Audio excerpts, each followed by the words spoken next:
And when you suggest or recommend solutions, or even when you have a comment, another component is justifying why. Why it's important. Why we believe that it is significant impact, and you're stating that it's not an impact. And then if you state that you believe that it's a significant impact, then justify why it's not a significant impact. And when we say justify, we're not expecting, when we say action-oriented comments, as the public, you don't need to be technical.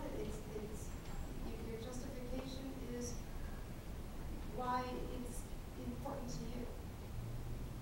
There will be many comments that are going to be very technically based from the federal agencies, the cooperating agencies, the Government of Guam agencies.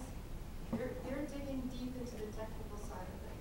So you have that opportunity as well.